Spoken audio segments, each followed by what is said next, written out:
Hello साथियों, कैसे हैं? सुजान एकेडमी में फिर से एक बार आप लोगों का हार्दिक स्वागत है। और आज का जो हमारा वीडियो लेक्चर रहेगा फर्स्ट ग्रेड फिजिक्स के अंदर वो रहेगा इंटरफेरेंस में। ठीक है, इंटरफेरेंस में जो आपका सीनियर सेकेंडरी तक का पोर्शन था हमने लास्ट वीडियो में देख लिया था, उस पर एक दो न्यूमेरिकल क्वेश्चन भी देख लिए थे ना। देन उसके बाद में अब जो हम आज पढ़ने वाले हैं इंटरफेरेंस, वो पढ़ेंगे पतली फिल्म की वजह से। ठीक है, एक थिन फिल्म होगी, उस थिन फिल्म की वजह से इंटरफेरेंस होगा। तो उसमें दो तरह के इंटरफेरेंस हम लोग पढ़ेंगे। एक इंटरफेरेंस पढ़ेंगे जो परावर्तित किरणें होंगी, यानी कि जो रिफ्लेक्टेड वेव किरणें क्या सॉरी जो वेव होंगी उनकी वजह से। और दूसरा जो हम पढ़ने वाले हैं वो किसकी वजह से पढ़ेंगे, वो इंटरफेरेंस पढ़ेंगे हम लोग जो ट्रांसमिट यानी कि जो पारगमित हो गई है उनकी वजह से। इन दोनों को क्या बोलते हैं, पूरक बोलते हैं। ठीक है, तो आइए स्टार्ट करते हैं। आज का जो हमारा रहेगा वो रहेगा टॉपिक इंटरफेरेंस इन थिन फिल्म। ठीक है, हिंदी में लिखेंगे तो पतली फिल्म को शायद फिल्म ही बोलते हैं, हाँ, पतली फिल्म में व्यतिकरण। ठीक है, ये आज का जो है हमारा टॉपिक रहेगा इंटरफेरेंस इन जो है थिन फिल्म, पतली फिल्म में व्यतिकरण। ठीक है, तो डायग्राम समझ लीजिए कैसा होता है, देन उसके बाद हम उसके सीधे फॉर्मूले पे चलेंगे, है ना। तो ये हमारे पास मान लीजिए पतली फिल्म, ठीक है, मोटाई कितनी है इसकी, टी मोटाई की जो है पतली फिल्म है। इसके ऊपर एक जो है आप अगर रे आप इंसिडेंट होती है तो क्या होगा, यहाँ से ये एंगल जो होगा वो आई, तो एक यहाँ से रिफ्लेक्शन होगा इसी एंगल आई के ऊपर। ठीक है, क्या हो जाएगा, रिफ्लेक्शन हो जाएगा। और कुछ पार्ट इसका क्या होगा, अंदर की तरफ ट्रांसमिट होगा, तो ये सॉरी रिफ्लेक्ट होगा, तो ये वाला रिफ्लेक्ट होगा, सॉरी ये रिफ्लेक्ट और रिफ्लेक्ट यानी कि अपवर्तित होगा, और वो किस पे हो जाएगा, आर में। फिर यहाँ से क्या होगा, फिर यहाँ से जो है इस पॉइंट के ऊपर अगर मैं इस तरह से ये नॉर्मल बनाऊँ तो ये एंगल कितना होगा, आर। यहाँ से कुछ क्या होगा, रिफ्लेक्ट होगा, फिर से ये आर एंगल पे, फिर यहाँ से कुछ ये फिर रिफ्लेक्शन, ये इस तरह से यहाँ चलता रहेगा, है ना। यहाँ से ये ट्रांसमिट होगा कुछ पार्ट, सिमिलरली यहाँ से ये इस तरह से ट्रांसमिट होते हैं। ठीक है, समझ पा रहे हैं। तो इसका मतलब ये रिफ्लेक्टेड R1, ये रिफ्लेक्टेड दूसरी, ये रिफ्लेक्टेड तीसरी, इसी तरह से ट्रांसमिटेड T1, T2 और T3। ये ट्रांसमिटेड रे धीरे धीरे क्यों इंटेंसिटी से कम हो जाएगी। ठीक है, क्यों हो जाएगी कम, आप देख रहे हो भाई, कुछ पार्ट यहाँ से आया, ठीक है, इंसिडेंट वेव थी, इंसिडेंट में से कुछ पार्ट रिफ्लेक्टेड हो गया, कुछ अंदर रिफ्लेक्शन हुआ। ठीक है, तो ये मैं डायग्राम बनाऊं तो ये इस तरह से बना सकता हूँ। ठीक है, उसका कुछ पार्ट ट्रांसमिट हुआ, फिर वापस यहाँ रिफ्लेक्ट हुआ, फिर यहाँ रिफ्लेक्ट हुआ, इधर पहुंच गया, ऐसे ट्रांसमिट हुआ, कुछ ऐसे पहुंच गया। तो इस तरह से ये वाला जो है, इन सब की वजह से इनके अध्यारोपण से क्या होगा, इनके सुपरपोजिशन से इंटरफेरेंस होगा। वो जो इंटरफेरेंस होगा उससे किसका बोलेंगे, वो होगी रिफ्लेक्टेड रे की वजह से। वो क्या है, रिफ्लेक्टेड रे की वजह से। ये ट्रांसमिशन है तो ये क्या होगा, ये सारी की सारी टी में लिखा है, इसका मतलब कौन सा है, ये है ट्रांसमिटेड यानी कि पारगमित जो किरण है उनकी वजह से इंटरफेरेंस। तो हम इसका और इसका दोनों वेव्स जो है हमारी, है ना, दोनों इनका इंटरफेरेंस देखेंगे। और इंटरफेरेंस के बाद में हम ये देखेंगे कि इसमें क्या इसकी इंटरफेरेंस के बाद में फाइनल जो इसकी पथांतर यानी कि जो पार्ट डिफरेंस है उसकी वैल्यू हमें क्या मिलती है। ठीक है, तो इसका जो है डेरिवेशन है, आप उसमें बुक में देख सकते हैं। डेरिवेशन अगर करना चाहे तो इसमें अपन सिंपल ट्रिग्नोमेट्री यूज करके इसको सोल्व करते हैं। लेकिन पहले मैं जो देखने वाला हूँ, किसके अंदर देखने वाला हूँ, फर्स्ट है परावर्तित किरणों के बीच में। इसमें दो बनेगा, फर्स्ट है जो परावर्तित किरणें हैं, परावर्तित किरणों में व्यतिकरण। ठीक है, परावर्तित का मतलब हो गया रिफ्लेक्टेड, है ना। इंटरफेरेंस लिख दीजिए, इंटरफेरेंस इन रिफ्लेक्टेड रे। तो इसके अंदर जो पार्ट डिफरेंस मिलता है वो पार्ट डिफरेंस क्या मिलता है, 2μt। ये म्यू क्या है, जो हमने ये जिसकी फिल्म बनी है, जैसे होगा क्या, ऊपर तो वायु है ना, ऊपर तो क्या एयर है। ये फिल्म जिसकी बनी है, पतली फिल्म कौन सी हो सकती है। फॉर एग्जांपल अगर मैं बात करूं तो जैसे आप एक पानी की बूंद को अपनी दो उंगलियों के बीच लेते हैं तो वहाँ एक छोटी सी फिल्म बनती है ना, वो पतली फिल्म। ठीक है, दूसरा आपने बहुत ज़्यादा जो इसकी वक्र त्रिज्या कोई कांच की स्लेट लेते हैं, ठीक है, और उसके बीच में क्या करते हैं, ऐसे है, इस तरह से, है ना, ये रखा। तो ये जो है यहाँ पे अगर मान लीजिए आप एयर है तो म्यू आपके 1 हो जाएगा। एयर की जगह मान लीजिए आप पानी में रख देते हैं इसको तो वो क्या होगा, उसका म्यू। तो ये जो बहुत पतली सी जो फिल्म होती है उसकी हम बात कर रहे हैं। दिखने में यहाँ की अपना, क्योंकि डायग्राम बनाने में हम उसको बड़ा बनाते हैं। तो यहाँ जो ये मिलेगा 2μt, है ना। म्यू क्या है वो आप जानते हैं, ठीक है, टी इसकी मोटाई हो गई, और कोस आर, ये क्या मिलता है इसमें, पथांतर मिलता है, ठीक है, इसको मैं डैश लिख रहा हूँ। लेकिन क्योंकि जब भी आपके पास किसी भी क्या बोलते हैं उसको, ये एक नियम है कि किसी भी अगर आपके पास जिसकी डेंसिटी ज़्यादा है ना, किसी डेंसर मीडियम से अगर रिफ्लेक्शन हो रहा है तो उसमें एक एक्स्ट्रा पथांतर आता है, और वो पथांतर कितना आता है, π/2 का, ठीक है। तो टोटल जो पथांतर मिलेगा वो क्या मिलेगा, ये और सॉरी कलांतर कितना आता है, π/2 का, पथांतर कितना आएगा, λ/2 का जो है एक्स्ट्रा पथांतर आता है। क्यों, क्योंकि डेंसर मीडियम से क्या हो रही है, इसकी जो रिफ्लेक्शन हो रहा है, इसलिए ये एक्स्ट्रा पथांतर इसके अंदर आता है, ठीक है। तो कुल पथांतर कितना हुआ, ये होगा, ठीक है। इसको डैश से डिनोट कर देता हूँ, है ना, इसको किससे डिनोट कर देते हैं, डैश से, या फिर डैश से इसको इसमें से पथांतर को डेल्टा से लेते हैं तो डेल्टा से इसको डिनोट हम कर देते हैं, ठीक है। अब हमें क्या देखना है कि समपोषी व्यतिकरण और विनाशी व्यतिकरण कहाँ होगा, तो आ जाइए आप कि समपोषी व्यतिकरण, ठीक है, कंस्ट्रक्टिव इंटरफेरेंस। कंस्ट्रक्टिव इंटरफेरेंस के लिए कंडीशन क्या होती है, delta equal to N lambda होना चाहिए। एन कहाँ से स्टार्ट कर रहे हो आप, 0, 1, 2 से, ठीक है। एन कहाँ से स्टार्ट करोगे, 0, 1, 2, यानी कि कोई पथांतर नहीं हो, या इसके लेमडा पथांतर हो, 2 लेमडा इस तरह से हो, तो ये कंडीशन आपके पास किसकी आती है, समपोषी व्यतिकरण यानी कि कंस्ट्रक्टिव इंटरफेरेंस के लिए आती है। रख दीजिए यहाँ पे, तो 2μt cos r minus λ/2 is equal to N lambda, इसको इस तरह भेज दीजिए, तो 2μt cos r equal to N lambda plus λ/2, ठीक है। तो कुल मिला के क्या आ गया, यह आ जाएगा 2n प्लस λ/2, किस केस में, जब आप लेमडा कहाँ से स्टार्ट कर रहे हो, 0, 1, 2 से स्टार्ट कर रहे हो। आगे समझ में, तो क्या आ गया 2μt cos r। अब आप इसको समझिए एक सेकेंड, क्या समझिए, इस इक्वेशन को समझिए। इस इक्वेशन में क्या करना, जब आप नॉर्मल इंटरफेरेंस की बात आप कर रहे थे, जब दो वेव होती है उनकी इंटरफेरेंस की, तो पथांतर कितना होता है, ये जो पथांतर आता है वो आता है एन लेमडा, है ना, कितना था, एन लेमडा। लेकिन यहाँ क्या आ रहा है, यह आ रहा है 2n + 1 λ/2, ये दिमाग में रखना, एकदम उल्टा हो रहा है, ठीक है। वहाँ जहाँ विनाशी व्यतिकरण हो रहा था, वहाँ यहाँ क्या हो रहा है, समपोषी व्यतिकरण, यानी कि जहाँ वहाँ डिस्ट्रक्टिव हो रहा था, वहाँ ये कौन सा हो रहा है, कंस्ट्रक्टिव इंटरफेरेंस हो रहा है, ठीक है। ये जस्ट थोड़ा उल्टा चल रहा है ना, क्यों, इसकी वजह से ये जो चीज़ है ना, ये इम्पोर्टेंट, ठीक है। अभी आगे वाले में भी यही इक्वेशन बनेगी, जब हम इसकी ट्रांसमिटेड की बात करेंगे तब भी यही फॉर्मूला बनेगा, लेकिन यहाँ पे ये चीज़ नहीं होगी वहाँ पे, ठीक है। ये आ गया। अगर मान लीजिए इसी को विनाशी व्यतिकरण के लिए देखें, है ना, विनाशी व्यतिकरण को क्या बोलेंगे, डिस्ट्रक्टिव इंटरफेरेंस, ठीक है। तो डिस्ट्रक्टिव इंटरफेरेंस के लिए क्या होगा, लेमडा जो होगा वो कितना होता है, 2n - 1 λ/2, ठीक है। सोल्व कर लीजिए इसको, तो 2μt cos r minus λ/2 equal to 2n - 1 λ/2, ठीक है। इसको आगे सोल्व करेंगे तो 2μt cos r equal to, ये उधर जाएगा तो इसमें हो जाएगा प्लस में, तो λ/2 कैंसिल, 2 से 2 कैंसिल, क्या आएगा, n लेमडा आ जाएगा, ठीक है। तो हो गया जस्ट उल्टा। n लेमडा कहाँ आता है, जब हम नॉर्मल केस की बात करते हैं, जब हमने पहले पढ़ा था, है ना, तब क्या आ रहा था, n लेमडा आ रहा था कंस्ट्रक्टिव यानी कि समपोषी के लिए, और यहाँ क्या गया, उल्टा हो गया, ठीक है। आगे समझ में आपको, तो यहाँ क्या हो रहा है, इस पतली फिल्म के अंदर जो है कंडीशन जस्ट अपोजिट बन रही है। तो एक आपको क्वेश्चन यही से बन जाएगा कि पतली फिल्म के अंदर कंस्ट्रक्टिव इंटरफेरेंस यानी कि समपोषी व्यतिकरण के लिए शर्त होगी 2μt cos r बराबर n + 1 λ/2 या 2μt cos r n lambda, ठीक है। तो जैसे आप समपोषी दिमाग में रखो तो आप क्या करते हो, ये करके आ जाते हो कि n लेमडा होना चाहिए, लेकिन यहाँ उल्टा हो रहा है, दिमाग में रखना आप लोग। किसमें, परावर्तित होना चाहिए, थिन फिल्म में भी कौन सी होनी चाहिए, परावर्तित के, ट्रांसमिटेड होगी तब उल्टा बनेगा, ठीक है। ये हो गया, कंडीशन निकाल दी आपने यहाँ से, ठीक है। चलिए अगला देखिए कि अगर यही किरण है, अच्छा मैं पूरा मिटाने की वैसे जरूरत नहीं थी, ठीक है। यही अगर मान लीजिए सेकंड नंबर पे कौन सी है, पारगमित, ठीक है। पारगमित में कौन सी जाएगी, ट्रांसमिटेड,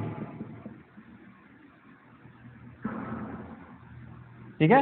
ट्रांसमिटेड रे, अगर ये नीचे वाली रे की बात हम करें तो यहाँ क्या हो जाएगा, जो आपके पथांतर आने वाला वो तो सेम आएगा, म्यू कोस r, इसमें कोई चेंजेस नहीं है, ठीक है। तो यहाँ क्या हो जाएगा, ये नहीं मिलेगा, है ना। तो सिमिलरली क्या बन गया, ये सिंपल सा आपके पास बन जाएगा फॉर्मूला, ठीक है, कंस्ट्रक्टिव में। यहाँ से जाने की आपको जरूरत ही नहीं पड़ेगी, ठीक है। यहाँ पे भी क्या होगा, ये चीज़ नहीं होगी, ठीक है। तो इसको मैं पूरा लिख देता हूँ वापिस। तो डेल कितना होता है 2n+1 λ/2, ठीक है। तो ये कितना हो जाएगा 2 μt cos r = 2n+1 λ/2, ठीक है। तो अब इसको समझिए, क्या समझिए कि जब पारगमित में यहाँ पे क्या हो रहा है, पारगमित वाली में यहाँ पे कंस्ट्रक्टिव यानी कि संपोषी व्यतिकरण हो रहा है, जबकि परावर्तित जो हमने पढ़ा था उसमें n लैम्डा पे क्या हो रहा था, विनाशी व्यतिकरण हो रहा है, ठीक है। एक चीज यहाँ पे क्या है, जब यहाँ पे डिस्ट्रक्टिव यानी कि विनाशी हो रहा है तो वहाँ कौन सा होता है, संपोषी यानी कि कंडीशन वही ना, संपोषी यानी कि कंस्ट्रक्टिव इंटरफेरेंस हो रहा है। तो इसका मतलब क्या है कि जब इसमें कंस्ट्रक्टिव होगा तो वहाँ डिस्ट्रक्टिव होगा, और वहाँ डिस्ट्रक्टिव होगा तो यहाँ कंस्ट्रक्टिव होगा, ठीक है। ये आप ध्यान रखिए। तो इसका मतलब इसको क्या बोलते हैं, पतली फिल्म के अंदर फिर इसका मतलब क्या बनता है, ट्रांसमिटेड और इनके बीच में बनता है, इसको बोलते हैं पूरक, कॉम्प्लीमेंट्री इंटरफेरेंस, ठीक है। क्या है, पूरक, यानी कि या कह सकते हैं कि ये एक दूसरे क्या होते हैं, पूरक होते हैं, ये कह सकते हैं एक दूसरे के कॉम्प्लीमेंट्री होते हैं, ठीक है। लिख लीजिए इस चीज को, क्या लिखना है कि पतली फिल्म व्यतिकरण में परावर्तित किरणों व पारगमित किरणों में व्यतिकरण एक दूसरे के पूरक होते हैं, इंग्लिश में लिखोगे तो हो जाएगा the interference in reflected ray and transmitted रे are complementary to each other in thin film interference, ठीक है। ये लाइन लिख लेना, ठीक है। अगर स्पीड से बोल गया हूँ तो पॉज करना और अपने आप दोबारा सुन के लाइन लिख लेना, ठीक है। चलिए, तो कुल मिला के क्या है, ये सारी की सारी कंडीशन जो है हमने यहाँ पे फाइंड आउट कर ली है दोनों के लिए। चलिए अब आगे चलते हैं, कॉम्प्लीमेंटर हो गया, ये हो गया, ये सब चीज़ें हो गई, विस्तृत तो हमें करना नहीं है। अब इस पे बेस्ड क्या करना है, एक हमें न्यूटन रिंग है जो हमें यूज़ करना है, वो हम देख लेते हैं यहाँ पे। न्यूटन रिंग, इसके अंदर एक फनाकार का भी है, लेकिन फनाकार वाले को अपने को ज़्यादा उसको तवज्जो देने की जरूरत नहीं, उसमें थीटा एंगल आएगा, वो थीटा एंगल में यूज़ कर लूँगा, उसका आपको कोई फॉर्मूला पूछता है नहीं वैसे, ठीक है। तो अपन चलते हैं सीधा सीधा न्यूटन रिंग में अब, ठीक है, क्योंकि वो इम्पोर्टेंट है। न्यूटन रिंग, देखो फनाकार में क्या होगा, फनाकार का मतलब ये तो पैरेलल है, अगर इस तरह से एंगल पे हो तब क्या होगा, तो ये जो थीटा है ना, ये थीटा उस फॉर्मूले में आ जाएगा, किसमें 2μt जो आ रहा ना कोस आर, उस कोस आर की जगह कोस आर प्लस थीटा, और अगर वो इसमें हो रही है इंसिडेंट में, अच्छा मैं लिख देता हूँ, अगर मान लीजिए ये ऐसे होती थी, बना देता हूँ मैं एक बार इसको,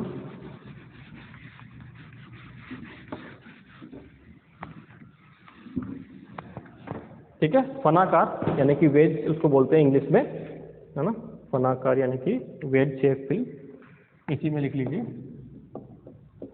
फनाकार फिल्म, ठीक है,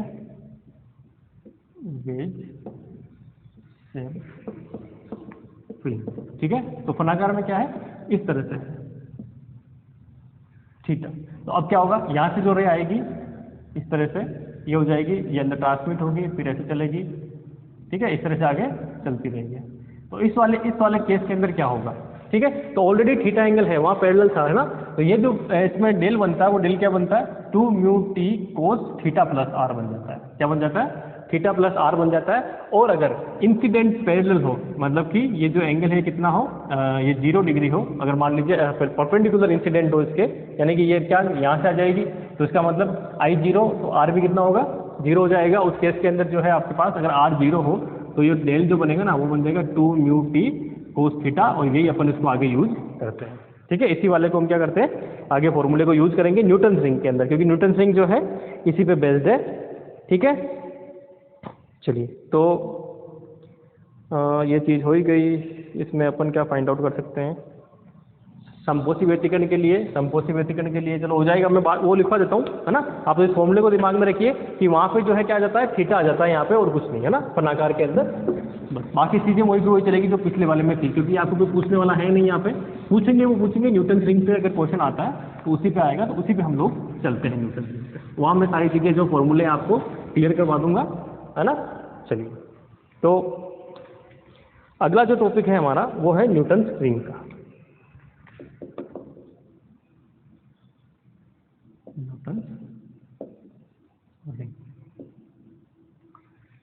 न्यूटन बोले हिंदी में लिखेंगे तो न्यूटन बोले, ठीक है। अब न्यूटन बोले क्या होता है, इसमें कुछ नहीं, आप क्या करते हो, एक इस तरह से अभी मैंने आपको एग्जांपल लेके बताया था, एक वक्राकार जो है ग्लास स्लैब होती है, बहुत उसकी वक्रता क्या होती है, बहुत ज़्यादा होती है, उसको एक सिंपल ग्लास स्लैब के ऊपर इस तरह से रख देते हैं, ठीक है। तो ये बीच की जो ये बन रहा है आपका ना, यहाँ तक ही रख देता हूँ मैं इसको, ये यहाँ से यहाँ तक TN, जो बीच की मोटाई कितनी थी, ये बहुत अल्प है ना, बहुत अल्प है। ये एंगल कितना हो गया इसमें, थीटा एंगल हो गया। यहाँ पे जो फिल्म बनेगी वो कैसे बनेगी, बीच के अंदर जो सेंटर है वो तो क्या रहेगा, काला रहेगा। क्यों रहेगा, क्योंकि दोनों टच हो रखे हैं। इसके चारों तरफ आपको क्या मिलेंगे, ऐसे गोले मिलेंगे, है ना। फ्रिंजें बनेंगी काली और वाइट, ठीक है, डार्क और जो आपके पास व्हाइट फ्रिंज यानी कि श्वेत और काली फ्रिंजें बनेंगी। वो जो फ्रिंजें हैं उन फ्रिंजों की मोटाई जो है आप किससे, माइक्रोस्कोप से देख के निकाल सकते हैं। नॉर्मली होता क्या है, अब इसके अंदर जो है इंसिडेंट आप जो रे करते हो 90 डिग्री पे करते हो आप, वो प्रैक्टिकल पूरा है उसके अंदर, है ना। माइक्रोस्कोप से देखते हो, इधर से एक सोडियम लाइट का जो है लाइट होती है वो उस पर आती है कांच की स्लैब पे, इस तरह से। ये आप मान लीजिए इधर से लाइट आ रही है, इसको 45 डिग्री पे लगाते हो तो ऐसे करके ये वापस क्या होगी, इस पे इंसिडेंट होगी, ठीक है। ये इंसिडेंट जब होती है तो किस पे होती है, 90 डिग्री पे क्या होती है, एंगल पे इंसिडेंट होती है। तो आपके पास अपने आप ही जो आर आता है वो कितना आ जाता है, 0 आ जाता है। तो खाली थीटा पे डिपेंडेंसी सारी हो जाती है, ये जो एंगल बन रहा है इस पे सारी डिपेंडेंसी हो जाती है, ठीक है। तो इस तरह से क्या होती है, इसमें रेज बनती है। उन रिफ्लेक्टेड रेज जो होती है, क्योंकि यहाँ रिफ्लेक्शन होगा, उस रिफ्लेक्शन की वजह से क्या होता है, ये उनके इंटरफेरेंस से ये फ्रिंजें बनती है। गोलाकार जो है वो सर्कल है ना, वृत्ताकार जो है वो फ्रिंजें बनती है, गोलाकार नहीं, वो वृत्ताकार जो है फ्रिंजें बनती है, ठीक है। तो वो जो फ्रिंजें बनती है उसके लिए जो है हमने क्या किया है, वो इंटरफेरेंस वाला फॉर्मूला यूज किया। और उस इंटरफेरेंस वाले फॉर्मूले में क्या है, जो डेल आता है वो क्या आता है, वो आता है 2μTn। मान लीजिए NV फ्रिंज की बात कर रहा हूँ, यहाँ पे हर फ्रिंज की रेडियस क्या होगी, अलग अलग होगी। तो जब अलग अलग रेडियस होगी तो मोटाई भी क्या होगी, देखो यहाँ मोटाई कम है, यहाँ बड़ी, यहाँ बड़ी, यहाँ बड़ी। तो मैं कोई NV फ्रिंज ले रहा हूँ, उस केस के अंदर उसकी मोटाई कितनी है, TN है मान लीजिए, ठीक है। तो मैंने क्या लिखा, 2μTn, और क्या लिखूंगा, cos थीटा प्लस r। अब इंसिडेंट कितना है, 90 डिग्री, ठीक है। तो इंसिडेंट 90 डिग्री है तो कितना हो गया, 2μTn cos थीटा। अब थीटा क्या है, स्मॉल है, बहुत अल्प होगा इसके लिए। मैंने आपको पहले ही बताया थीटा क्या होता है, बहुत कम होता है। तो इसका मतलब कोस कितना हो जाएगा, या स्मॉल, इसका मतलब टेंडिंग टू कितना है, 0, ठीक है। तो कोस 0 इक्वल टू कितना हो गया, 1। तो जो डेल आपके बनेगा वो कितना बनेगा, 2μTn। बस ये दिमाग में आपको रखना है न्यूटन रिंग के अंदर, ठीक है। अब इससे जो है हम लोग क्या करेंगे, वो लगाएंगे कि प्रदीप फिल्म के लिए कितना प्रतिबंध होगा, यानी कि जो आपकी व्हाइट फ्रिंज है उसके लिए क्या कंडीशन आनी चाहिए। क्योंकि देखो इसमें फिर से क्या है, क्योंकि ये जो रिफ्लेक्शन हो रहा है वो किससे हो रहा है, ग्लास स्लैब से हो रहा है। तो इसका मतलब क्या होगा, एक्स्ट्रा जो एक पथांतर आएगा कितना आएगा, λ/2 का आएगा, जैसे हमने वहाँ किया था, ठीक है। तो उसकी वजह से अगर मान लीजिए अपन प्रदीप फिल्म के लिए, है ना, व्हाइट फ्रिंज के लिए बात करें,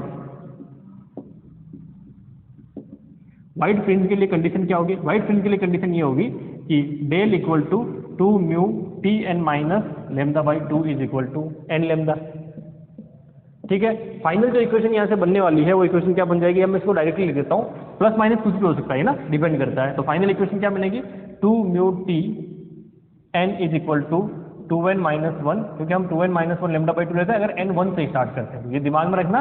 प्लस कब आता है, जो n 0 से स्टार्ट करते हैं, और कब आता है ये 1, जब हम -1 कब आता है, जब हम इसको 1 से स्टार्ट करते हैं, ठीक है। तो उस केस में हमारे पास ये कंडीशन किसकी मिल गई, व्हाइट फ्रिंज के लिए। डार्क फ्रिंज की बात करें तो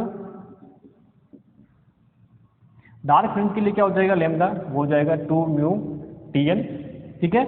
ये प्लस माइनस λ/2, ठीक है। ये होता है 2n माइनस 1 या -1 λ/2। माइनस वाला लेंगे तो उसको हटा देंगे, वहाँ से n लैम्डा लाना अपने को, क्योंकि हमें पता है ये, ठीक है। तो कितना हो जाएगा, n लैम्डा। ये इसके लिए क्या हो जाएगी, कंडीशन हो जाएगी, ठीक है। अब मैं फाइंड आउट क्या करना चाहता हूँ, मेरे जो है इसमें मेन जो टास्क रहता है वो मैं क्या फाइंड आउट करना चाहता हूँ, मैं ये फाइंड आउट करना चाहता हूँ कि अगर मान लो मुझे ये इसको अगर मैं कंप्लीट वो बना देता हूँ, है ना, तो ये गोला बन जाएगा इस तरह से। तो ये इसका सेंटर होगा, सेंटर से ये कितनी होगी इसकी आर रेडियस हो जाएगी, ठीक है। तो अगर मुझे ये आर रेडियस पता हो तो हम कैसे पता कर सकते हैं इसकी, अगर मान लीजिए कोई भी आपके पास सर्कुलर या स्फेरिकल जो आपके पास कोई वो है कर्वेचर, उसकी रेडियस आप किससे निकालते हो? तो 11th क्लास में आपने प्रैक्टिकल किया था किसका, स्फेरोमीटर का था ना। स्फेरोमीटर से हम ये कि कोई भी हमें उसका भाग दे दे किसी का ना, तो उस पार्ट से हम क्या निकाल सकते हैं, उसकी रेडियस ऑफ कर्वेचर कितनी होती है वो हम निकाल सकते हैं। तो वो हम क्या करेंगे, उससे निकाल सकते हैं, वो वहाँ से निकल जाएगी, ठीक है। ये चीज़ हो गई। उसके बाद में मुझे देखना है कि जो मैं लाइट यूज़ कर रहा हूँ है ना, ये लेमडा, उसकी लेमडा कितनी, तो मैं इस फॉर्मूले का यूज़ करके वो फाइंड आउट कर सकता हूँ, ठीक है। और उस फॉर्मूले को मुझे यहाँ पे डेवलप करना है। तो सबसे पहले मुझे क्या चाहिए, मुझे ये चाहिए कि ये जो फ्रिंज बन रही है, कोई सी भी n नंबर की जो फ्रिंज ले रहा हूँ ये वाली, इसकी रेडियस कितनी है, ठीक है। ये जो रेडियस है, ये रेडियस कितनी है, या फिर इसकी डायमीटर देख लेते हैं, इसको dn लिख देता हूँ, उसको डिवाइड 2 कर देंगे तो रेडियस निकल ही जाएगी अपने पास। ये जो रेडियस, ये डायमीटर है, डायमीटर कितना होगा, तो कैसे फाइंड आउट करते हैं डायमीटर? डायमीटर फाइंड आउट करने के लिए, क्योंकि हम इसको किससे देख रहे हैं, माइक्रोस्कोप से देख रहे हैं, तो जो क्रॉस वायर है उसके बाद उसको क्या करेंगे, यहाँ रखेंगे, एक बार क्रॉस वायर को यहाँ रखेंगे तो अपने आप उन दोनों का डिफरेंस निकाल लेंगे। डिफरेंस निकाल के क्या निकलेगी, रेडियस को 2 से मल्टीप्लाई करके क्या निकल जाएगा, ठीक है। थ्योरेटिकली अगर देखा तो क्या आ जाएगा, अब देखो थ्योरेटिकली मैं आपको डायरेक्ट फॉर्मूला लिख देता हूँ, ठीक है। इसका व्यास जो होता है वो क्या होता है, पहले तो हम लिखते हैं किसके लिए, नॉर्मली जो इसका डायरेक्ट फॉर्मूला बनता है किसी भी फ्रिंज के लिए जो है, व्यास जो निकलेगा dn, ठीक है, व्यास यानी कि डायामीटर। अब आप इसको सोल्व कर सकते हो, कैसे सोल्व कर सकते हो, ये आपके पास क्या बनेगा, राइट एंगल ट्राइंगल बनेगा। इस राइट एंगल ट्राइंगल को सोल्व करके फाइंड आउट कर सकते हो। आपके पास r गिवन होगा, ठीक है, मोटाई जो है इसकी tn है, उसके अकॉर्डिंग आप निकाल के, क्योंकि देखो ये कितनी हो जाएगी यहाँ से, ये tn है ना, ये आप देख सकते हो, तो ये कितना होगा r माइनस tn, ठीक है, सॉरी उल्टा बोल दिया, ये कितना है tn, तो ये कितना होगा r माइनस tn। इन सबको सोल्व करके और फाइनल आप जब इसकी वो पाइथागोरस फॉर्मूला लगा के इसको सोल्व करके फाइनल जब आप इसकी वैल्यू निकालते हो कि d कितना आएगा, तो वो जो d आता है वो आता है, मैं लिख देता हूँ यहाँ पे, जो dn वो होता है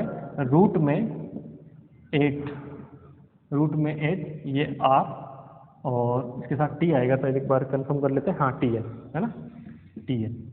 ये आपको फाइनल फॉर्मूला इसका मिलने वाला है, किसका, व्यास का। आप वो सॉल्यूशन कर लेना, बड़ा सिंपल सा है, कोई बहुत बड़ी बात नहीं है, आप कर सकते हो। ये और ये कंडीशन आपको पता है, पाइथागोरस फॉर्मूला लगाओगे, उससे आपको क्या फाइंड आउट करना है, ये कितना होगा, रेडियस होगा, इसको 2 से मल्टीप्लाई कर लोगे तो क्या मिल जाएगा आपको, ये tn फाइंड आउट हो जाएगा, ठीक है। ये अब किसके लिए, ये तो कोई सी भी हो सकती है, अगर काली फ्रिंज है या वो है तो उसके लिए आप ये जो है फाइंड आउट करोगे, है ना। काली फ्रिंज है तो क्या करोगे, अब यहाँ से कंडीशन लगाओगे, क्या कंडीशन लगाओगे, tn इक्वल टू जो है आप वहाँ फाइंड आउट करके उस वैल्यू में रखोगे, ठीक है। सॉरी, व्हाइट फ्रिंज के लिए ये रखोगे और काली फ्रिंज के लिए यहाँ से रखोगे, और फाइनल आंसर आप निकाल दोगे। आपको वो करने की जरूरत नहीं है, इसके लिए किसकी मोटाई कितनी है वो करने की जरूरत नहीं है, ठीक है। आपको सिर्फ इतना ध्यान रखना है कि जो फ्रिंज है, इस फ्रिंज की मोटाई कितनी है ना, इस फ्रिंज की चौड़ाई कितनी है, वो है हमारे लिए सबसे इंपॉर्टेंट टास्क, ठीक है। तो वो देखना है हमें।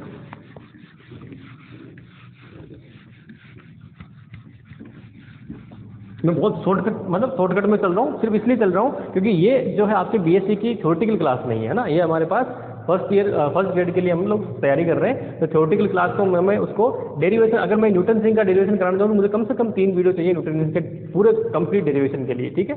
लेकिन मैं वो नहीं करा रहा, मैं सिर्फ आपको हल्का सा इसका नॉलेज दे रहा हूँ, ठीक है। कैसे करना है वो मैं आपको बता रहा हूँ, सिर्फ आपको फॉर्मूला यहाँ पे लिखवा रहा हूँ मैं सारी चीज़ें, है ना। तो यहाँ से अगर मैं देखूँ तो जो फ्रिंज की विड्थ देखते हैं मुझे, अब मुझे क्या देखना है, जो इंपॉर्टेंट है वो है फ्रिंज विड्थ। तो फ्रिंज विड्थ यानी कि फ्रिंज चौड़ाई, फ्रिंज चौड़ाई जो है वो कितनी आएगी, वो इंपॉर्टेंट है मेरे लिए, ठीक है, जिसे मैं बीटा से नोट करता हूँ।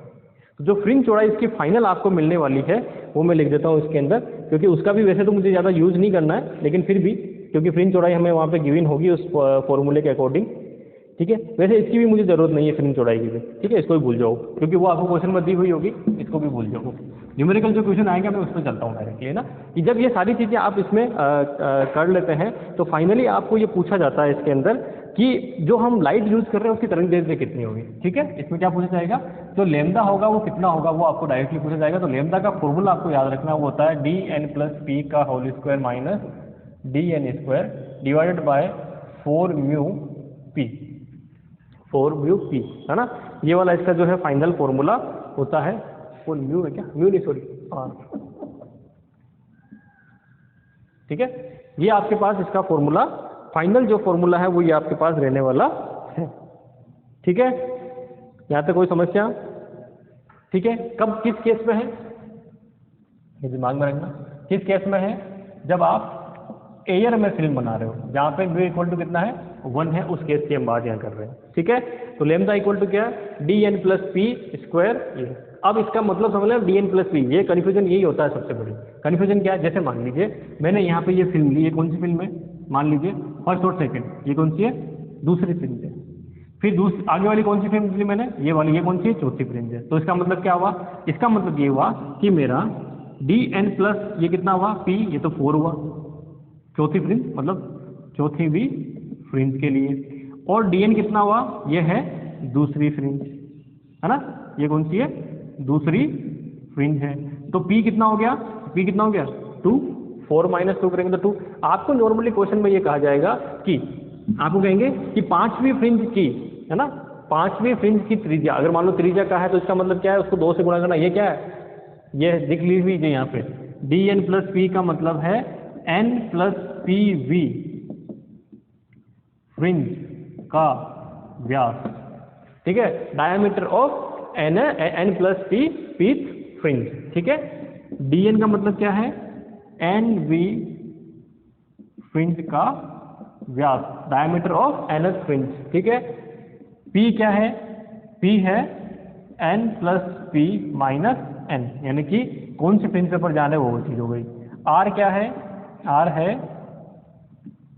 रेडियस ऑफ कर्वेचर, आर क्या है रेडियस ऑफ कर्वेचर, यानी कि वक्रता त्रिज्या। किसकी वक्र त्रिज्या, ये जो हम ग्लास यूज कर रहे हैं इसकी वक्र त्रिज्या कितनी है ये चीज। ठीक है, ये फॉर्मूला आपके लिए मोस्ट इंपॉर्टेंट है, इसी पे न्यूट्रिएंट्स में अगर क्वेश्चन आता है तो इसी पे क्वेश्चन आपको मिलने वाला है। ठीक है, कोई समस्या यहाँ तक? ठीक है, नेक्स्ट अगर मान लीजिए ये क्वेश्चन आपके ऐसे नहीं आके और आपके म्यू में पूछ ले है ना, वैसे यहाँ पे क्या होता है कि इसके अंदर अगर मैं इसको म्यू में बनाऊं है ना, तो यहाँ पे एक इसमें मल्टीप्लाई में वैसे म्यू आना चाहिए, लेमदा को लेना है तो म्यू उसके मल्टीप्लाई में है ना। तो ये क्या होता है अगर पूरा फॉर्मूला अगर म्यू में बनाना है तो म्यू कितना हो जाएगा, यहाँ म्यू मल्टीप्लाई में आ जाएगा। ठीक है, क्योंकि ये दोनों किसमें बनेंगे उसमें बनेंगे। ठीक है, वैसे आपको नहीं पूछेंगे पर आप इसका रखिए। दूसरा क्या है कि अगर आपको ये पूछ ले कि इसी फॉर्मूले में, ये तो लेमदा निकालने का हो गया, अब आपको पूछ ले कि म्यू कितना होगा, एक फॉर्मूला और बनता है इसका कि आप एक बार क्या करो इसको, एक बार तो आप इसको बनाओ किसमें हवा के अंदर, और एक बार बनाओ किसमें जो भी आपको सब्सटेंट है उसके अंदर रख के, यानी एक बार तो आपने कुछ भी नहीं रखा उसके लिए हवा है, हवा के लिए बना दिया, दूसरी बार इसी पूरे सेटअप को क्या किया पानी के अंदर रख दिया। अब पूछा कि पानी के लिए म्यू कितना होगा, तो म्यू कैसे फाइंड आउट करेंगे, उसका भी फॉर्मूला बनता है, म्यू इक्वल टू होता है D N dash plus P minus, अच्छा स्क्वायर में चल रहा है square D N dash divided by D N plus P whole square minus D N square. ठीक है, ये फॉर्मूला भी आप दिमाग में। अब डी एन डैश का मतलब क्या है, डी एन डैश का मतलब है ये डी एन प्लस पी कहाँ से फाइंड आउट किया, ये D N plus P find out किया जब आप एयर में थे, और ये डैश लगा जिसका मतलब क्या है जब आप मीडियम में थे तब आपके पास यही जो है इसकी चौड़ाई या फिर इसकी डायमीटर वो कितनी आई, उन दोनों का लेके इसमें सोल्व करते हैं। ठीक है, तो इसको इतना इंपॉर्टेंस देने की वैसे जरूरत नहीं है। पहला वाला जो फॉर्मूला मैंने लेमदा वाला लिखा है ना, वो आपके लिए बहुत इंपॉर्टेंट है। ठीक है, तो वो चीज़ आप अच्छा मैंने उल्टा लिख दिया, सॉरी एक सेकंड है ना, ये डैश वाला नीचे आता है। ठीक है, डैश वाला क्या आएगा नीचे आएगा, थोड़ा उल्टा लिख दिया मैंने, तो आप इसका दिमाग में रखें कि अगर मान लीजिए आपको ये कहा जाता है कि ये न्यूटन रिंग जो है इस पूरे सेटअप को एक बार तो किसमें रखा, एक बार तो एयर में रखा, तब उसकी 10वीं फ्रिंज ऐसे मान ले बोल देते हैं कि 10वीं फ्रिंज की डायमीटर इतनी, मतलब जो भी दे दी आपको 5 सेंटीमीटर जो भी है उसमें 5 सेंटीमीटर से नहीं होएगा, मिलीमीटर में इनमें सेंटीमीटर में आएगा तो पॉइंटों में आएंगे वो। ठीक है, और दूसरा क्या बोल दिया 10वीं की बोल दिया, एक 5वीं। अब मान लो ऐसे बोल देते हैं, ये भी दिमाग में रखना कि 10वीं फ्रिंज के लिए मान लीजिए डायमीटर ए दे दिया। ठीक है, और कह दिया कि 5वीं फ्रिंज के लिए डायमीटर कितनी है बी है, तो इसका मतलब समझ रहे हो ना, इसका मतलब ये 10वीं यानी कि जो बाद में दी वो क्या है डी एन प्लस पी के लिए दिया है। ठीक है, और ये दिया वो क्या है डी एन है, तो पी कितना हुआ D N plus P minus N कर दीजिए, यानी कि 10 माइनस 5 करेंगे तो कितना आएगा 5, तो पी कितना हुआ 5 हो गया आपके पास। ठीक है, तो ये दिमाग में रखना कि अब कैसे लिखाएंगे, आपको डायरेक्ट फॉर्मूले में देंगे नहीं, आपको क्वेश्चन से निकालना है वो चीज़। ठीक है, तो ये आप इसमें पी आपके पास कितना आ जाएगा, पी इक्वल टू 5 आ जाएगा, है ना। फिर क्या करेंगे, फिर कहेंगे इसी जो सेटअप है इसको पानी में रखा, पानी में रखने में या किसी माध्यम में रखा, तो माध्यम में रखने पे उसकी 10वीं फ्रिंज की जो डायमीटर है वो इतनी आ गई, और जो आपके पास 5वीं फ्रिंज की डायमीटर कितनी आ गई, इतनी आ गई। तो अब उसका अपूर्णांक याद कीजिए। तो आप क्या करेंगे, डायरेक्टली इस फॉर्मूले में वैल्यू रखेंगे सबकी और आंसर निकाल लेंगे। ठीक है, हो गया सॉल्यूशन। तो कुल मिला के ये जो था अपने पास न्यूटन रिंग में 2 फॉर्मूले बनते हैं, जो 2 फॉर्मूले आपको पता होने चाहिए। ठीक है, तो न्यूटन रिंग, वैसे अगर न्यूटन रिंग में चलते हो तो आप थ्योरेटिकली पढ़ते हो और सारा करते हो, सेटअप और फॉर्मूला सब डिराइव करते हो। ठीक है, तो इसमें 2-3 वीडियो लग जाएंगे, तो अपने को वहाँ नहीं जाना, हमें सिर्फ इस फॉर्मूले को दिमाग में रखना। वो आप बीएससी में जैसे आराम से वो अपने पढ़ा होगा। ठीक है, तो ये सब चीज़ें मैंने यहाँ पे आपको करवा दी है। ठीक है, अब आते हैं हम लोग इसमें माइकलसन व्यतिकरण मापी में, है ना। ये भी इसी का एक पोर्शन है ना, माइकलसन व्यतिकरण मापी। इसी के मैं फॉर्मूले लिखाऊंगा और कुछ नहीं करूँगा। माइकलसन व्यतिकरण मापी,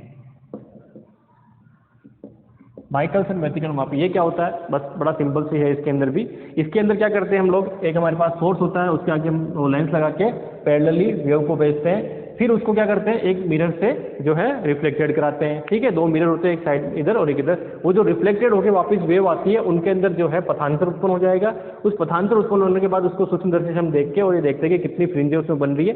इसमें जो फ्रिंजें बनेंगी उसमें गोलाकार बन रही थी, इसमें क्या बनेगी, स्ट्रेट लाइन फ्रिंजें बनेगी। ठीक है, और वो एंगल जो मिरर होता है, उस मिरर को अपन आगे पीछे करके और उस पर जो है इस तरह से उसमें फ्रिंजें बनाते हैं। ठीक है, तो सरल रेखा के अंदर इसमें फ्रिंजें बनती है, या फिर फ्रिंजें कैसे बनेंगी उस एंगल पर डिपेंड करेगा। 2 जो मिरर होते हैं उनके एंगल पे, थ्योरेटिकली पढ़ना है तो आप बीएससी की किताब से देख सकते हैं। बाकी उस फ्रिंज में क्या होगा, उसमें जो फ्रिंजें बनेंगी वो कैसी बनेंगी। अच्छा, ये भी क्वेश्चन पूछा जा सकता है कि न्यूटन रिंग में फ्रिंजें कैसी बनती है, वृत्ताकार बनती है। ठीक है, और माइकलसन व्यतिकरण मापी में कैसी बनती है, वो बनती है रेखा के रूप में, या तो सरल रेखा होगी, या मान लीजिए पैराबोला की तरह होगी, मतलब क्लोज वक्र नहीं होती है, बंद वक्र नहीं होती है इसके अंदर। ये आप दिमाग में रखेंगे। ठीक है, चलिए, तो इसके लिए अब आपको ध्यान क्या रखना है, ध्यान ये रखना है इसके अंदर कि जो इसके लिए फॉर्मूला बनता है, वो फॉर्मूला क्या बनता है, वो बनता है कि लैम्डा इक्वल टू 2x/n। क्या बनता है, लैम्डा इक्वल टू 2x/n। अब इसका मतलब समझना, इसका मतलब क्या है वो बड़ा इंपॉर्टेंट है कि अगर मान लीजिए आप इस माइक्रो जो मीटर होता है उसके अंदर, जिससे आप देख रहे हैं ना सूक्ष्मदर्शी, यानी कि माइक्रो जो स्कोप है उसमें, तो उसके अंदर आप x का मतलब है कितना डिस्टेंस गए हो आके। ठीक है, x का मतलब क्या है, माइक्रोमीटर में तय की गई दूरी। ठीक है, माइक्रोमीटर में तय की गई दूरी, तो इसको कह सकते हैं डिस्टेंस ट्रेवल बाय माइक्रोमीटर। ठीक है, distance travel by micrometre. n क्या है, जो अब आप मान लीजिए ये इस तरह से आपके पास फ्रिंजें बन रही थी, आपका क्रॉस वायर कहाँ था, यहाँ था। अब आप क्या करते हैं, इसमें x डिस्टेंस ट्रेवल करते हो। जब आप x डिस्टेंस ट्रेवल करते हो, कितनी फ्रिंजें खसक गई। ठीक है, तो नंबर ऑफ फ्रिंज है ना, वो हो जाएगी इसमें। ठीक है, तो इसको क्या लिख सकता हूँ मैं, फ्रिंजों की संख्या ना, फ्रिंजों की संख्या है ना, नंबर ऑफ फ्रिंज, ये हो गई नंबर ऑफ फ्रिंज। ठीक है, तो अब आप क्या कर सकते हो, लैम्डा इक्वल टू, माइकलसन व्यतिकरण मापी में क्या कर सकते हो कि लैम्डा इक्वल टू आपके पास 2x/n ये फॉर्मूला होगा। इस पे न्यूमेरिकल क्वेश्चन, इसको मोस्ट इंपोर्टेंट लगा लेना, इस पे न्यूमेरिकल क्वेश्चन आता है और मैक्सिमम लोग इस न्यूमेरिकल क्वेश्चन को छोड़ के आ जाते हैं, क्योंकि ये फॉर्मूला हमारे दिमाग में होता नहीं है। अक्सर हम ये भूलते हैं, ये दिमाग में रखना, अक्सर ये फॉर्मूला जो है हम लोग भूल जाते हैं। ठीक है, तो इस चीज़ को आप दिमाग में रखेंगे। ठीक है, इस फॉर्मूले को दिमाग में रखेंगे। दूसरा, अगर 2 वेवलेंथ बहुत पास की हैं और उनका हमें डिफरेंस फाइंड आउट करना है, यानी कि λ1 और λ2 आपको गिवन है। ठीक है, और उनका डिफरेंस फाइंड आउट करना, यानी कि डेल्टा लैम्डा अगर फाइंड आउट करना, जिसे मैं λ1 माइनस λ2 कहता हूँ, वो भी इस माइकलसन व्यतिकरण मापी से ज्ञात किया जा सकता है। वो जो फॉर्मूले में अब फाइनल आंसर मिलेगा, क्या मिलेगा, λ²/2x। ठीक है, λ²/2x। और इसका वेल नोन एग्जाम्पल जो आपको एग्जाम में पूछा जा सकता है मेरे हिसाब से, वो सिर्फ और सिर्फ किसका है, सोडियम लाइट का। ठीक है, लिख लेना यहाँ पे, सोडियम लाइट का जो एग्जाम्पल है ना। ठीक है, सोडियम लाइट का एग्जाम्पल यहाँ अक्सर पूछा जाता है। तो आप क्या करेंगे, जब आपको ये लैम्डा फाइंड आउट करना है, तो लैम्डा क्या होगा, λ1 इंटू λ2 का रूट, ये चीज़ होती है मैक्सिमम। ये जो लैम्डा होगा ये क्या होगा, λ1 इंटू λ2 का रूट जो है, ये इस तरह से हम इसको लिखते हैं। क्योंकि होगा क्या, आपको कहेंगे कि सोडियम लाइट जो है ना, सोडियम लाइट की जो 2 लाइटें हैं कौन कौन सी होती है, उनमें 6 एंगस्ट्रॉम का डिफरेंस होता है ना। मुझे एग्जैक्टली तो याद नहीं आ रहा, लेकिन 54 या 56 600 ना, 56 में होता है ना। उसकी जो पहली लाइट होती है वो होती है सही 56, 90 और एक होती है 56, 96, ठीक है, अंगस्ट्रोम में। क्या होती है? अंगस्ट्रोम में। यानी कि अगर आप सोडियम लाइट को क्या मानते हो? एक वर्णीय प्रकाश मानते हो, यानी मोनोक्रोमेटिक लाइट मानते हो, लेकिन मोनोक्रोमेटिक नहीं है, उसमें दोनों का मिक्सचर है, ठीक है। तो 56, 900 और 56, 96 क्या होता है? मिक्सचर होता है। अब ये पूछेंगे कि उनमें डिफरेंस यानी कि डेल्टा लैम्डा कितना होगा, तो हम इससे फाइंड आउट कर सकते हैं, या फिर क्या कहेंगे, उल्टा कर सकते हैं, एक्स फाइंड आउट करवा सकते हैं। एक्स क्या हो जाएगा? डेल्टा लैम्डा कितना है दोनों में? 6। ये आपको पता है, या आप यहाँ पे रूट करके लिखेंगे, इसको टूल से मल्टीप्लाई करके फाइनल का आंसर निकाल सकते हैं, ठीक है। तो माइकलसन व्यतिकरण मापी पे ये दोनों फॉर्मूले मैक्सिमम तो इस पे आने के चांसेस ज़्यादा रहते हैं, तो ये आप दिमाग में रखेंगे। एक्स का मतलब क्या है? एक्स का मतलब है कि जो फ्रिंजों में हम जो है डिस्टेंस माइक्रोमीटर में कितनी ट्रेवल कर रहे हैं, उस डिस्टेंस को ट्रेवल करने पे फ्रिंजें कितनी आ गई बीच के अंदर, है ना, उस डिस्टेंस में कितनी फ्रिंज आई, वो क्या हो जाती है हमारी एन हो जाता है। उसकी वैल्यू रख के हम क्या फाइंड आउट कर सकते हैं? लैम्डा फाइंड आउट कर सकते हैं, ठीक है। तो माइकलसन व्यतिकरण मापी के जो है वो मैंने आपको बता दिए क्या क्या वो हो गए, ठीक है। चलिए नेक्स्ट जो है एक और टॉपिक इसमें बच जाता है, जैसे फेब्री पेरो इंटरफेरोमीटर कहते हैं, यानी कि फेब्री पेरो व्यतिकरण मापी कहते हैं। इसका भी एक फॉर्मूला है, हालांकि इसका डेरिवेशन बहुत बड़ा है ना। तो डेरिवेशन पे फिर मैं आपको कह रहा हूँ कि छोटे छोटे डेरिवेशन तो मैं आपको करवा देता हूँ जो आप याद रख सकते हो, लेकिन बड़ा डेरिवेशन हम 1-2 नंबर के क्वेश्चन के लिए वहाँ पे 1 घंटा खराब नहीं कर सकते, है ना। तो इस चीज़ को हमें ध्यान रखना है। तो उसी हिसाब से मैं आपको टॉपिक करवा रहा हूँ कि जो टॉपिक सिर्फ थ्योरेटिकल है, ठीक है, फाइनल आंसर से मतलब है 3, 4, 5, 10 पेज का है, तो उसका मैं सीधा आपको फॉर्मूला लिखा रहा हूँ। और जो मान लीजिए 3-4 लाइन का है जिसको हमें याद नहीं करना, तो मैं आपको यही चीज़ कर रहा हूँ, इसी ट्रिक से पढ़ा रहा हूँ, आपको याद कम से कम करना पड़े, लेकिन यहाँ जो चीज़ें हैं कुछ कुछ चीज़ें वो आपको याद करनी पड़ेगी, ठीक है। तो अगला क्या है? फेब्री पेरो व्यतिकरण मापी, ठीक है। इंग्लिश में लिखेंगे तो हो जाएगा, स्पेलिंग इसकी है फेब्री पेरो इंटरफेरोमीटर होगा, इंटरफेरोमीटर, ठीक है। अब ये कैसा होता है, इसका प्रैक्टिकल मेरे हिसाब से आप बीएससी या फिर एमएससी में कर लेते हैं। फेब्री पेरो इंटरफेरोमीटर, इसमें क्या करते हैं, इसमें 2 आपके पास ऐसी स्लेब होती है, ग्लास स्लेब, ठीक है, इस तरह की जो थोड़ी सी ग्लास स्लेब होती है ना। तो इसमें क्या करते हैं, यहाँ से हम एक सोडियम लाइट, मोनोक्रोमेटिक जो लाइट है, उस मोनोक्रोमेटिक लाइट को इसमें से भेजते हैं। तो भेजने की वजह से क्या होता है, इसमें सक्सेसिव इंटरफेरेंस वगैरह होते हैं, ठीक है, इस तरह से। तो इसमें कुछ पारगमिक और कुछ ये वाली, है ना, रिफ्लेक्टेड और वो होती है। इसमें जो इंटरफेरेंस मिलता है उस इंटरफेरेंस को हम लोग यहाँ पे देखते हैं। तो ये जो इंटरफेरेंस होता है इसके बारे में मैं आपको जो फॉर्मूले हैं वो डायरेक्टली मैं लिखवा देता हूँ, क्या होते हैं इसके अंदर फॉर्मूले। इसमें जो है ना इंटरफेरेंस, ये कौन सा होगा, ये वो जब सबसे पहले मैंने आपको बढ़ाया 2 पतली फिल्म थी ना, जिसमें अभी न्यूटन फिल्म में क्या होता है, न्यूटन फिल्म में तो एंगल पे था, फनाकार में थी, और जो पैरेलल वाला केस था ना वो ये वाला केस है। फेब्री पेरो इंटरफेरोमीटर किसका है, जो पैरेलल वाला केस है ना उसका है। तो इसके अंदर फाइनल जो इक्वेशन इसकी बनती है इंटेंसिटी की, एक तो इंटेंसिटी की आपको पता होनी चाहिए इक्वेशन, ठीक है। तो इंटेंसिटी की इक्वेशन आपके पास ये रही। तो इसमें जो आपको इंटेंसिटी मिलती है फाइनल, वो इंटेंसिटी क्या मिलती है, तो वो देख लीजिए, उसका फॉर्मूला मिलेगा I इज इक्वल टू, ये मैं आपको बड़ा फॉर्मूला है तो आपको याद करना है, देख लेना, I equal to a² t² upon, ये सब मैं लिखवा दूंगा, अभी इसका मतलब क्या होता है, ठीक है, 1 + 4r 1 - r whole square sine del by 2, ठीक है। ये इसका मतलब समझ लीजिए कि इसके अंदर क्या है कि ये जो t लिख रहे हैं ना, ये क्या है, ट्रांसमिटेड कोफिशिएंट, है ना। ट्रांसमिटेड कोफिशिएंट का मतलब क्या होता है कि जब ये इसमें से ट्रांसमिट हो रही है तो कितना जो उसका पार्ट है वो ट्रांसमिट हो रहा है। भाई 100% ट्रांसमिट नहीं होगा, कुछ रिफ्लेक्ट होगा और कुछ ट्रांसमिट होगा, तो कितना परसेंट हो रहा है वो रिफ्लेक्शन किस पर डिपेंड करता है, इस पर डिपेंड। तो ये क्या है, ट्रांसमिशन कांस्टेंट, है ना, ट्रांसमिशन कोफिशिएंट, ठीक है। ये क्या है, ट्रांसमिशन कोफिशिएंट, ठीक है। पारगमन गुणांक, एक सेकेंड, पारगमन गुणांक, ठीक है। आर जो होता है वो क्या होता है, वो होता है रिफ्लेक्टेड कोफिशिएंट, रिफ्लेक्टेड कोफिशिएंट, ठीक है। इसको लिखेंगे परावर्तन गुणांक, परावर्तन तो ये, हाँ परावर्तन गुणांक, ठीक है। ये तो ये हो गया। ए क्या है, स्मॉल है, ये जो हम वेव यूज कर रहे हैं, वेव का क्या है, एम्पलीट्यूड है ना, वेव या रे जो है, रे, हाँ रे यूज कर रहे तो रे एम्पलीट्यूड, ठीक है। हिंदी में लिखेंगे तो क्या हो जाएगा, या कह सकते हैं तरंग आयाम, ठीक है। और क्या यूज कर रहे हैं हम लोग इसमें, आर हो गया, टी हो गया, ठीक है, ए हो गया, उसके बाद डेल।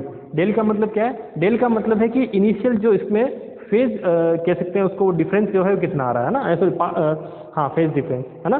डेल क्या है हमारे पास कि फेज डिफरेंस कितना आ रहा है ना, डेल जो है वो है फेज डिफरेंस, ठीक है, यानी कि कलांतर, ठीक है। इन वेव्स के अंदर कलांतर कितना है वो ये चीज यहाँ पे मिल जाएगी, ठीक है। तो कुल मिला के सारी इन्फॉर्मेशन आपको यहाँ पे लिखवा दी है, ठीक है। तो ये आपके पास इक्वेशन बनेगी, वो इनवर्स में ध्यान रखना है ना, इस पूरे के डिवाइड में क्या चल रहा है, ये पूरा चल रहा है, बस ये दिमाग में आपको रखना है ना, ये यहाँ पे नहीं है, इस पूरे के डिवाइड में ये चीज चल रही है, ठीक है।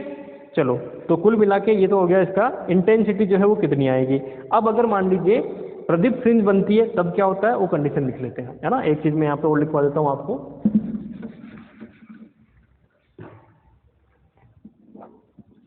कि इसके अंदर अगर मान लीजिए प्रदीप फ्रिंज की हम बात करते हैं, यानी कि फर्स्ट केस है हमारा ब्राइट फ्रिंज,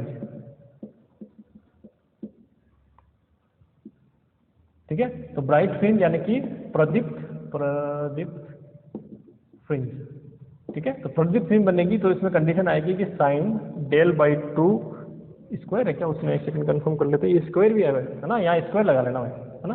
तो ये जो साइन स्क्वायर है ये कितना होना चाहिए, अप्रदीप फ्रिंज के लिए क्या होता है, इंटेंसिटी मैक्सिमम होनी चाहिए ना। तो इंटेंसिटी मैक्सिमम कब होगी, जब जो नीचे वाला डिवाइड जो हो रहा है वो क्या हो, जो डिवाइड होने वाली चीज़ है वो मिनिमम हो भाई, तभी तो इंटेंसिटी क्या होगी, मैक्सिमम होगी। तो इंटेंसिटी मैक्सिमम होगी कब, जब ये कितना हो जाए, जीरो, तो इसकी वजह कितनी हो जाएगी, जीरो, तब क्या बनेगी, प्रदीप फ्रिंज बनेगी। तो जब ये जीरो हो जाएगा तो ये कितना मिला आपके पास, पूरा का पूरा जीरो, जीरो मिला तो बचा क्या, 1 इसमें डिवाइड होगा तो कुछ नहीं, इंटेंसिटी कितनी हो जाएगी, वो हो जाएगी मैक्सिमम, और वो कितनी होगी, ए स्क्वायर टी स्क्वायर और 1 प्लस आर होल स्क्वायर, ठीक है। ये किसके लिए है, ये हो जाएगी आपके पास प्रदीप फ्रिंज के लिए इक्वेशन बन जाएगी, ठीक है।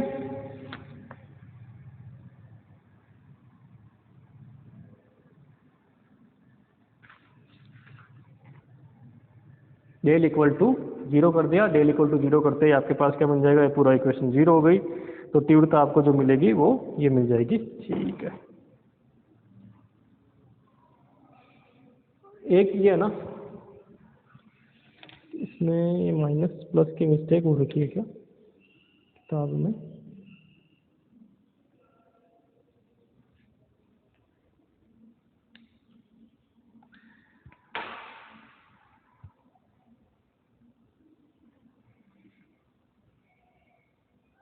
ये एक चीज आप देख लेना यहाँ पे, ये जो है ना, ये शायद यहाँ माइनस साइन आएगा, ठीक है। ये क्या है, यहाँ माइनस है और यहाँ शायद प्लस है ना, एक चीज ये कंफर्म कर लेना। तो यह क्या आएगा आपके पास, क्योंकि मैक्सिमम ले रहा था ये माइनस साइन का, ये माइनस साइन यहाँ पे यूज में आएगा, ठीक है। ये एक चीज आप थोड़ा चेंज कर लेना, क्योंकि यहाँ माइनस आना चाहिए वैसे, क्योंकि मैक्सिमम आने के लिए, और मिनिमम जब आएगी जब ये प्लस में होगा, ठीक है। और अगली जो केस आएगा आपके पास वो क्या आएगा, डार्क फ्रिंज के लिए, डार्क फ्रिंजेस के लिए, डार्क का मतलब हो गया अदीप्त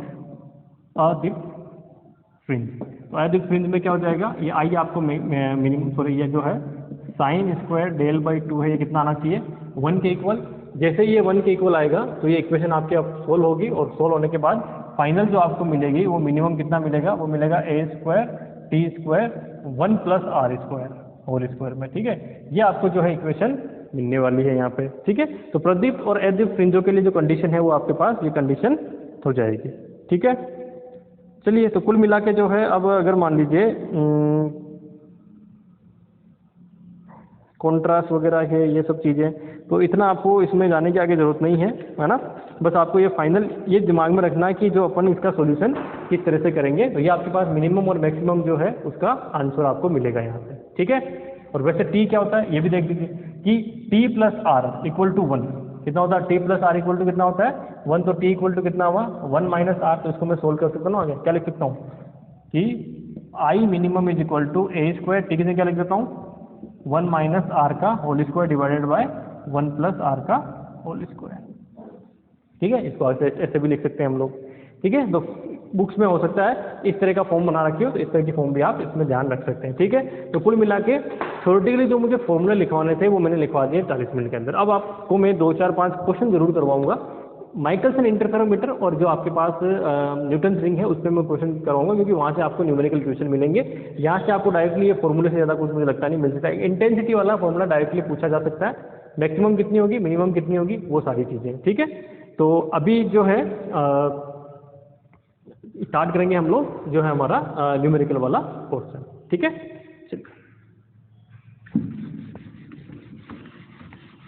एक चीज़ ध्यान रखें, मैंने अभी सब आपको फॉर्मूला लिखा है, ये फॉर्मूले आपको याद करने हैं। वैसे मैं अगर आपको कहूँ, मतलब ईमानदारी से अगर मैं कहना चाहूँ, तो ये जो चीज़ें हैं वो आपको याद करनी पड़ेगी। मैं अब तक आपको कहता आ रहा था कि आपको कोई भी चीज़ रटने की ज़रूरत नहीं है, लेकिन यहाँ रटना पड़ेगा। यहाँ रटना इसलिए पड़ेगा क्योंकि ये ऐसे टॉपिक हैं जहाँ से मैं आपको कितनी भी कोशिश करूँ लेकिन याद नहीं करवा सकता। मतलब कुल मिला के ऐसा नहीं है कि मैं आपको ये कह दूँ कि 2 मिनट में ये पूरे के पूरे जो है आपको मैं डेरिवेशन करा सकता हूँ। ये डेरिवेशन 2 मिनट में नहीं होने वाले हैं, ठीक है। बहुत सारी इसके अंदर कैलकुलेशन हैं, बहुत सारे इसमें कंसेप्ट हैं जिनको मुझे यूज़ करना पड़ेगा, लेकिन इसीलिए मैंने इस टॉपिक को जो है आपको छुड़वा दिया। मैंने आपको कहा है इनको याद कर लेना। स्पेशली फेब्रिफेरोमीटर जो है ना ये हमारा, इसका इंटेंसिटी वाला फॉर्मूला है वो थोड़ा लंबा है, उसको 4-5 बार लिख के याद करें, एग्जाम से एक दिन पहले भी करके जाए। इसी तरह से न्यूटन रिंग वाला जो फॉर्मूला है, कौन सा, लैम्डा वाला, वो लैम्डा वाला फॉर्मूला, उस पर क्वेश्चन आपको 101% मिलेगा ही मिलेगा, वो आप याद कर लें, ठीक है। चलिए न्यूमेरिकल करते हैं। चलिए तो न्यूमेरिकल क्वेश्चन की मैं बात कर रहा था, तो कुछ न्यूमेरिकल क्वेश्चंस कर लेते हैं। मिक्सिंग में चलेंगे सारे, है ना। तो जो न्यूमेरिकल क्वेश्चन पूछने की आरपीसी की टेंडेंसी रहती है उसी तरह के क्वेश्चन से हम लोग चलने वाले हैं, ठीक है। पहले मैं कुछ फ्रिंज चौड़ाई वाले क्वेश्चन कराता हूँ, फिर उसके बाद हम न्यूटन रिंग वगैरह उस पर चलेंगे, उस पर एक एक क्वेश्चन करेंगे, सारा काम हो जाएगा, ठीक है। ये क्वेश्चन है तो आप इसको देखिए। द्विप्रिज्म से किसी पर्दे पर किसी चौड़ाई, है ना, द्विप्रिज्म से किसी पर्दे पर किसी चौड़ाई में 6000 एंगस्ट्रॉम तरंगदैर्ध्य। क्वेश्चन में जो गिवन है वो मैं लिख देता हूँ। गिवन हमें क्या है, एक 6000 एंगस्ट्रॉम लैम्डा गिवन है, ठीक है। इस 6000 एंगस्ट्रॉम के लिए क्या गिवन है, तरंगदैर्ध्य प्रकाश के कारण 10 फ्रिंजें बनती है, ठीक है। कितनी फ्रिंजें बनती है इसमें, 10 जो है वो फ्रिंज बन जाती है। n इक्वल टू कितना हो गया, 10 हो गया, ठीक है। फिर आगे देखिए, बनती है तो 5000 के तरंगदैर्ध्य के लिए उतनी ही चौड़ाई की कितनी फ्रिंजें बनेंगी, ठीक है। तो सबसे इंपॉर्टेंट चीज अगला क्या है, तो इसका मतलब 2 चीज दे रखी है हमें, ये दे रखी है ना, इसको n1 कह देता हूँ, तो ये n2 मुझे फाइंड आउट करनी है, ठीक है। क्वेश्चन में दिमाग में ध्यान रखना, एक लाइन लिखिए, क्या लिखिए, उसी चौड़ाई की कितनी फ्रिंजें बनेंगी। तो इसका मतलब अगर यहाँ पे फ्रिंज चौड़ाई β1 है ना, यहाँ चौड़ाई कितनी होगी β2, तो हमें ये गिवन है कि β1 इक्वल टू β2 है, ठीक है। यानी कि एक फ्रिंज की चौड़ाई जो है ये होगी। अब बीटा का फॉर्मूला क्या होता है, अगर मैं फॉर्मूले की बात करूँ तो बीटा क्या होता है, वो होता है लैम्डा d/d, ये बीटा का फॉर्मूला होता है ना, जो अपने निकाला था ना फ्रिंज चौड़ाई का फॉर्मूला, वो ये होता है। अब आप यहाँ से देखिए, ये हमें गिवन है, ये दोनों बराबर होने चाहिए, है ना। तो सबसे पहले ये देखिए कि उस लंबाई के अंदर कितनी फ्रिंजें बन रही है, इसके लिए उस फिक्स एक लंबाई के अंदर जो L1 है उसके अंदर कितनी फ्रिंजें बन रही है, n फ्रिंजें बन रही है। तो एक फ्रिंज के लिए क्या उसमें फॉर्मूला लगेगा, ठीक है। तो बीटा क्या होगा, बीटा इज इक्वल टू हो जाएगा जो भी इतनी लंबाई होगी L1/n, यानी कि टोटल कितनी डिस्टेंस पे गया, आप समझ पा रहे हो ना। यानी कि यहाँ से यहाँ तक की डिस्टेंस है, उसमें 10 फ्रिंजें बन रही है, ठीक है। उसी डिस्टेंस में ये कितनी बन रही है, 10 फ्रिंजें बन रही है। उसी डिस्टेंस के अंदर ये कितनी फ्रिंजें बनेंगी, जब हम क्या करते हैं यहाँ λ1 यूज करते हैं, यहाँ λ2 यूज करते हैं। तो 10 फ्रिंजें बनती है, मतलब एक फ्रिंज की लंबाई कितनी हो गई, सॉरी एक फ्रिंज की जो चौड़ाई हो कितनी होगी, ये हो गई। सिमिलरली, ठीक है, अगले केस में देखूंगा तो β2 वो कितना हो जाएगा, वो जाएगा L1/, वो L तो फिक्स है ना, L तो क्या हमारा फिक्स है, वो कितना हो जाएगा n2। अब ये कह रहा है कि ये दोनों क्या होंगे, बराबर होंगे, ठीक है, ये दोनों क्या होंगे, बराबर होंगे। तो यहाँ से आप एक चीज मिलाइए, क्या कर सकते हैं आप लोग, इधर से इधर चलिए, L जो निकालोगे वो क्या होगा, β1/n1 इक्वल टू अगला क्या होता है β2/n2, दोनों एक ही चीज है, ठीक है। सोल्व कर लीजिए, सोल्व करेंगे तो β1 में क्या लिखूंगा, λ1 d/d/n1 इक्वल टू ये क्या हो जाएगा, λ2 d/d/n2, ठीक है, हो गया। यहाँ से क्योंकि प्रैक्टिकल वही है तो d से d ये सब कैंसिल, तो क्या हुआ λ1/n1 इज इक्वल टू क्या हो गया, λ2/n2। फाइंड आउट क्या करना है, n2, तो n2 इक्वल टू क्या हो गया, λ1/n1/λ2। λ1 कितना है, 6000 एंगस्ट्रॉम, ये कितना है 10 डिवाइडेड बाय कितना है 5000 एंगस्ट्रॉम, ये कैंसिल आउट हो गया, ये 2 टाइम्स तो कुल मिला के 12। तो इसका मतलब कितनी फ्रिंजें बनेंगी? 12 फ्रिंजें जो है इसमें अगर आप 6000 एंगस्ट्रॉम का यूज करते हैं लेमदा, तो कितनी बन रही है? कितनी बन रही है? 10 फ्रिंज है, तो n2 कितनी हो गई? इसमें बनेंगी 12 फ्रिंज। ठीक है, हो गया क्वेश्चन सोल्व। इस तरह का क्वेश्चन पूछने की टेंडेंसी ज़्यादा होती बजाय कि आपको कैलकुलेशन, क्योंकि आपको क्या देखना है इसमें? सिमिलरली आपको सिर्फ और सिर्फ ये दिमाग में रखना है कि अल्टीमेटली आपके पास जो क्वेश्चन है उस क्वेश्चन के अंदर आपको कैलकुलेशन नहीं, कंसेप्ट पूछा जाएगा, तो कंसेप्ट आपको दिमाग में होना चाहिए। ठीक है, होगा क्लियर ये वाला? आगे चलते हैं न्यूमेरिकल क्वेश्चन।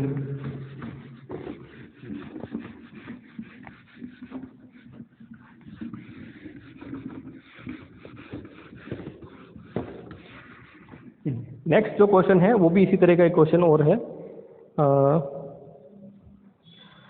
ये देखिए, यंग द्विस्लिट प्रयोग में दो तरंगदैर्ध्य यूज कर रहे हैं क्वेश्चन के अंदर। फर्स्ट जो तरंगदैर्ध्य यूज कर रहे हैं वो है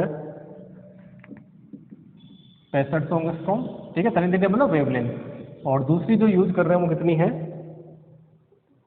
5200, है ना, 5200 एंगस्ट्रॉम। ये दो वेवलेंथ यूज कर रहे हैं यंग द्विस्लिट प्रयोग में। ठीक है, चलिए फिर उसके बाद में उसके अंदर लिखा गया कि प्रकाश पुंज का प्रयोग करके व्यतिकरण फ्रिंज बनाई जाती है। तो फर्स्ट क्वेश्चन है कि तरंगदैर्ध्य 6500 एंगस्ट्रॉम के लिए पर्दे के केंद्रीय उच्चिष्ट से तृतीय दीप्त फ्रिंज की दूरी। अब दिमाग में रखना फर्स्ट क्या है कि इसके लिए लेमदा 1 के लिए क्या है? लेमदा 1 के लिए केंद्रीय उच्चिष्ट, है ना, यानी कि सेंट्रल मैक्सिमा। ठीक है, सेंट्रल मैक्सिमा से, ठीक है, फिर क्या लिखा है? सेंट्रल मैक्सिमा से केंद्रीय उच्चिष्ट से तृतीय फ्रिंज की दूरी याद कीजिए, है ना, किसकी? थर्ड जो फ्रिंज, थर्ड फ्रिंज डिस्टेंस। ठीक है, ये डिस्टेंस है वो मैं निकाल लिया। क्वेश्चन को दिमाग में रखना, है ना। क्या कहा गया? इसके लिए लेमदा 1 के लिए जो आपका केंद्रीय उच्चिष्ट है, अब आप देखिए फ्रिंज कैसे बनती है, आपको मैंने बताया था कि ये मान लीजिए सेंट्रल फ्रिंज है, तो इसके पास फिर व्हाइट ब्लैक ऐसे चलती है। ठीक है, और नॉर्मली ये होता है कि जो सेंटर वाली फ्रिंज होती है वो हमेशा क्या होती है? श्वेत फ्रिंज होती है, यानी कि ब्राइट फ्रिंज होती है यंग द्विस्लिट प्रयोग में, क्योंकि वहाँ पे पतांतर कितना है? 0 होता है दोनों वेव में, है ना, दोनों सामने वाली में। ठीक है, तो ये केस हो गया। तो अच्छा, आगे और क्या दे रखा है? केंद्रीय उच्चिष्ट से वह न्यूनतम दूरी, केंद्रीय उच्चिष्ट से वह न्यूनतम दूरी क्या होगी? जहां पर दोनों तरंगों से उत्पन्न दीप्त फ्रिंज संपाती होंगे। चलो ये बाद में देख लेंगे। स्लिट, अच्छा गिवन आगे जो है वो देख लीजिए। स्लिटों के बीच की दूरी यानी कि डी गिवन है। डी क्या है? ये गिवन रख देता हूँ ऊपर यहाँ पे। स्लिटों के बीच की दूरी कौन सा होता है? स्मॉल डी, और वो कितना है? 2 मिलीमीटर। 2 मिलीमीटर। तो इसको क्या करो? मीटर में बदल लो, क्योंकि हर चीज़ जिसमें चलेगी हमारे मीटर में चलेगी। फिर उसके बाद में पर्दे व स्लिट के बीच की दूरी, पर्दे और स्लिट के बीच की दूरी है ना कैपिटल डी, वो कितना है? 1.2 मीटर। कितना है? 1.2 मीटर। एक सेकेंड, है ना, थोड़ा सेट।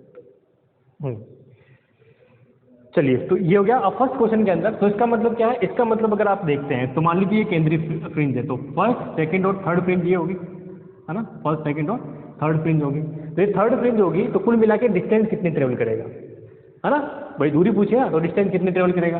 तो आप देखिए एक फ्रिंज की चौड़ाई कितनी होती है? बीटा। एक फ्रिंज की चौड़ाई कितनी होती है? बीटा होती है। ठीक है, तो 3 फ्रिंज के बीच में आ रही है, तो इसका मतलब क्या हो जाएगा? अगर वो डिस्टेंस निकालना चाहूंगा तो क्या हो जाएगा? x, ठीक है, इक्वल टू, इसको लिख सकता हूँ मैं, आप इसको बीटा की फॉर्म में लिखेंगे ना, तो इसको लिख सकते हैं, मान लीजिए वो थर्ड फ्रिंज पे जा रहे हैं तो उसको मैं m लिख देता हूँ ना, m इंटू बीटा, तो ये जाएगा m, और बीटा क्या होता है? Lambda d upon D. ठीक है, ये क्या होता है? Lambda d upon D. ठीक है, अब लेमदा भी कौन सा, क्योंकि इसके लिए निकाल रहे हैं, तो लेमदा फर्स्ट आ जाएगा। ठीक है, सारी चीज़ें जो है यहाँ पे आप रख दीजिए। क्या रख देंगे? 3 इंटू लेमदा कितना है? 6500, तो 6500 इंटू 10⁻⁻10। डी कितना है? 1.2। स्मॉल डी कितना है? 2 इंटू 10⁻³ पूरे को सोल्व कर लीजिए, है ना।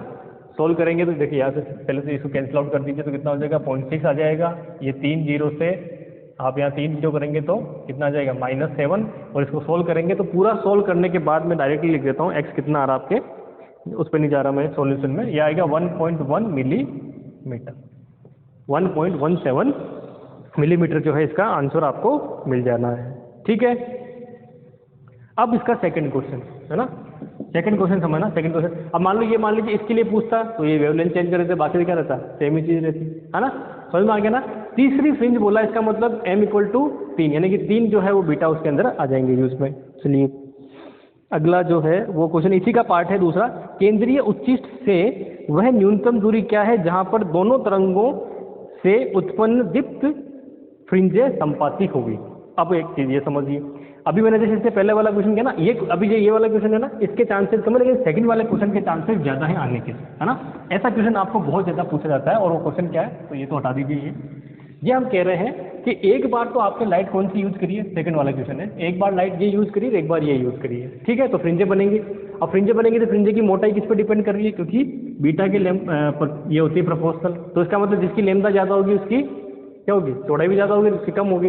तो ऐसे करते करते जब आप इसको फ्रिंजों को सेट बनाते हैं तो एक ऐसी डिस्टेंस होगी, जैसे ये वाली डिस्टेंस है, मान लो यहाँ पे इसकी केंद्रीय उच्चिष्ट दोनों की आ रही है, ठीक है। फिर ये काली और वाइट, काली वाइट वैसे बनती रहेगी, डार्क और वाइट जो फ्रिंज है। उसके बाद में आप देखिए, मान लीजिए इस डिस्टेंस के ऊपर, यहाँ से यहाँ तक ये डिस्टेंस है, इस डिस्टेंस के ऊपर जाके दोनों की क्या होगी, व्हाइट फ्रिंज जो है वो संपाती होगी, ठीक है। तो हो सकता है कि लैम्डा 1 से जो है वो n फ्रिंजें बनेंगी, तो लैम्डा 2 से कितनी बनेंगी, m बनेंगी, दोनों अलग अलग बनेगी। ये भी अब जानते हो कि अलग अलग है ना, उसको सेट बनाते हैं तो एक जगह जाके दोनों मिल जाती है व्हाइट व्हाइट, ठीक है। तो इसका मतलब क्या हुआ, इसका मतलब ये हुआ कि x अगर मैं निकालता हूँ, इसके लिए लैम्डा 1 के लिए क्या लिखूंगा, n lambda d upon d, और x अगर निकालता हूँ इसके लैम्डा 2 के लिए तो क्या लिखूंगा, m lambda 2 d upon d, ठीक है। अब कह रहे हैं ये दोनों बराबर हैं, तो इसका मतलब क्या होगा, n lambda 1 d upon d बराबर किसके होगा, m lambda 2 d upon d के, ठीक है। n lambda 2 d upon d के बराबर होगा, ठीक है। आगे चलिए, तो आप क्या करेंगे, nm की वैल्यू निकाल सकते हैं, है ना, n और m की क्या निकाल सकते हैं, वैल्यू निकाल सकते हैं, और इससे आप आगे सोल्यूशन कर सकते हैं। तो कैसे कर सकते हैं, तो आप देखिए, d से d कैंसिल आउट, यहाँ से ये d कैंसिल आउट, ठीक है। तो n upon m is equal to lambda 2 upon lambda 1। Lambda 2 कितना है, 5200, और ये है 6500, ये कैंसिल आउट हो गया, ठीक है। ये क्या हो गया, कैंसिल आउट हो गया। आगे अगर इसको आगे सोल्व करते हैं तो किससे डिवाइड हो सकता है, ये किसी का भाग जा रहा है क्या बराबर पूरा पूरा,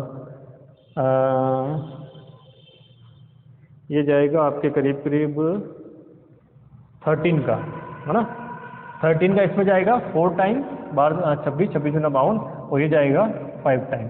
तो इसका मतलब क्या हुआ, इसका मतलब ये हुआ कि इसकी तो 4 फ्रिंज बनेंगी, किसकी, n वाले की। तो n कितना आया, n इक्वल टू 4 और m इक्वल टू कितना आया, 5, ठीक है। n इक्वल टू कितना है, 4 और m इक्वल टू 5।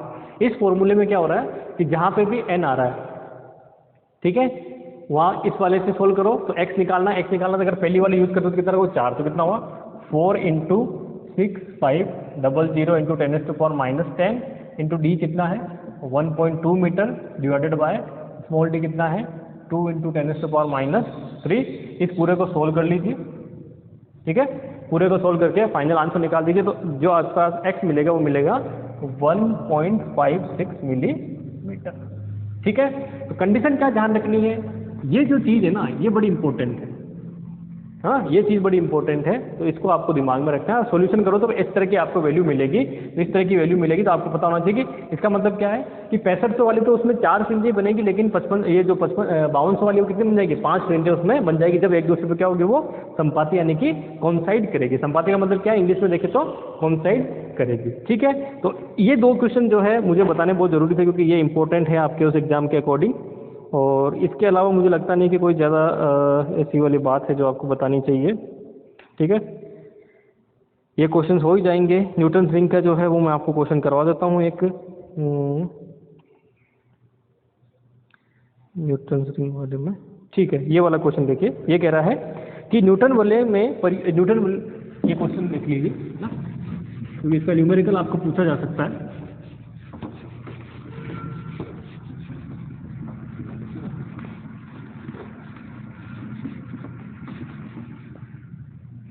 क्वेश्चन है आपका कि न्यूटन वलय के प्रयोग में 5वीं व 15वीं, है ना, 5वीं व 15वीं, है ना, देख तो 5th है वलय और एक कौन सी है, 15 वलय है ना। ये गिवन जरूर लिख लिया करो ताकि आपको दिमाग में रहेगा फॉर्मूला कौन सा यूज करना है ना।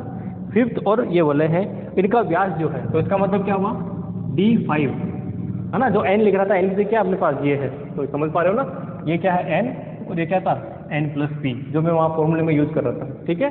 तो 5वीं फ्रिंज के लिए व्यास है वो गिवन है आपको, व्यास मतलब डायमीटर वो है 0.33 सेंटीमीटर, 0.33 सेंटीमीटर, ठीक है। और ये जो दे रखा है 15 वाला D15, वो कितना दे रखा है, वो दे रखा है 0.590 सेंटीमीटर, ठीक है। ये आपको गिवन है दोनों चीजें। अब उसके बाद क्या कहा गया है कि यदि प्रयुक्त प्रकाश की तरंग दैर्ध्य यानी कि लैम्बडा गिवन है, कितनी है 5890 एंगस्ट्रॉम लैम्बडा गिवन है। उसके बाद है तो उपयोग में लाए गए लेंस की वक्रता त्रिज्या, जो लेंस है उसकी वक्रता त्रिज्या, इसका मतलब क्या है आर आपको फाइंड आउट करना है। तो पी कितना होगा, जब भी ये क्वेश्चन आए पहले पी निकालो। पी का मतलब क्या है देख लो, एन प्लस बी कितना है 15, एन कितना है 5, तो 5 माइनस 15 सॉरी 15 माइनस 5 10, तो पी कितना हुआ 10 हो गया पहले तो। फॉर्मूला क्या कहता है हमारा, फॉर्मूला कहता है कि जो लेमडा होता है वो होता है डी एन प्लस पी का whole square minus D N square divided by, और जिसमें देखो मीडियम नहीं दिया है, जब भी मीडियम नहीं दिया तो क्या मानना है एयर मानना है, ठीक है। 4RP ये फॉर्मूला होता है, ठीक है। फाइंड आउट क्या करना है, आर फाइंड आउट करना है, तो D N plus P whole square minus D N square divided by 4 इन पी, और यहाँ आ जाएगा लेमडा।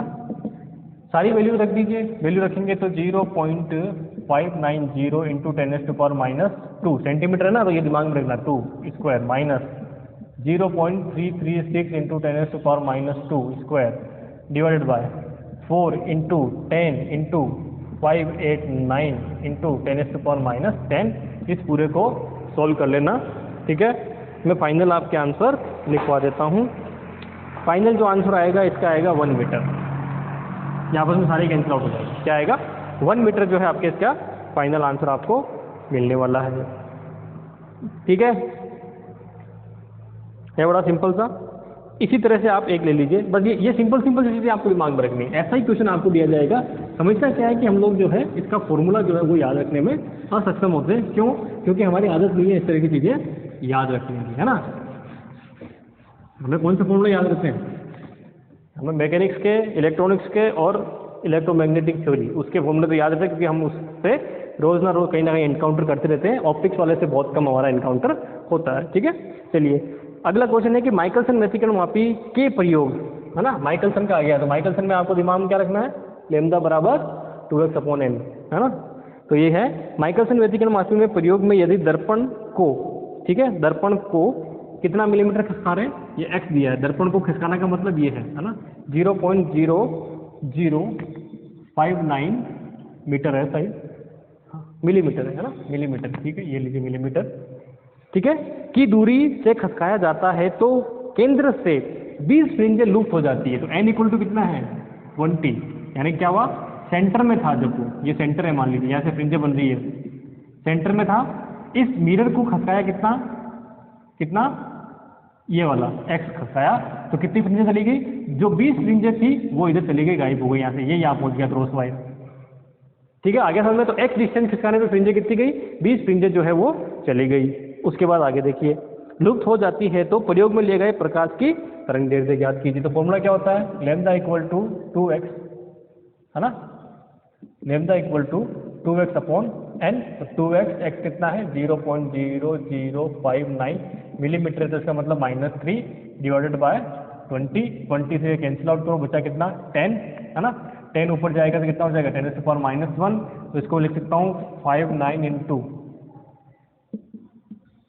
इंटू 4 0 यहाँ गए, 7 और 8, तो माइनस का 8, तो कुल मिला के 5900 इंटू 10⁻10 दैट इज 5900 एंगस्ट्रॉम, ठीक है। ये सिंपल सा है।